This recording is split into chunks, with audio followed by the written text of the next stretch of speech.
মাঠে খেলা হবে, খেলা হবে রাতে, খেলা হবে।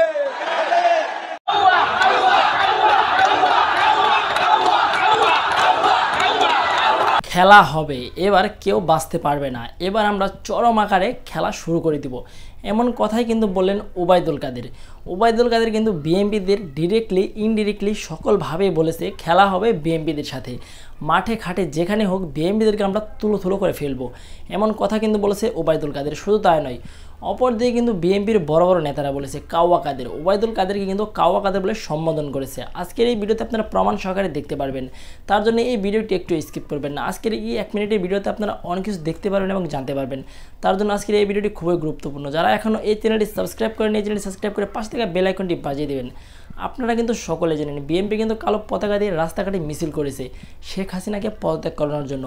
ডাবি নির্বাচনের আগে থেকে কিন্তু শেখ হাসিনাকে পদত্যাগ করানোর জন্য কিন্তু এই আন্দোলনটি করে আসছিল, কিন্তু এই পর্যন্ত কিন্তু শেখ হাসিনা পদত্যাগ করেনি। শেখ হাসিনা কি তাহলে সত্যি পদত্যাগ করছে না? মিডিয়া কি বলছে এবং বিএনপিরা কি বলছে? বিএনপিরা কিন্তু বলছে আমরা হাল ছাড়ছি না, আমরা কিন্তু শেষ পর্যন্ত লড়েই যাব, যেই পর্যন্ত আমাদের শরীরে 1 ফোঁটা রক্ত থাকবে সেই পর্যন্ত আমরা চেষ্টা করে যাব শেখ হাসিনাকে পদত্যাগ করানোর জন্য। তো ভিউয়ার্স, আপনাদের কি মনে হচ্ছে যদি শেখ হাসিনা পদত্যাগ করে তাহলে কি এই বাংলাদেশের মানুষের জন্য ভালো হয় না খারাপ হয়? অবশ্যই কমেন্ট বক্সে বলে যাবেন। আজকের মতন এই পর্যন্তই, দেখা হচ্ছে পরবর্তীতে কোনো ভিডিও নিয়ে ইনশাল্লাহ।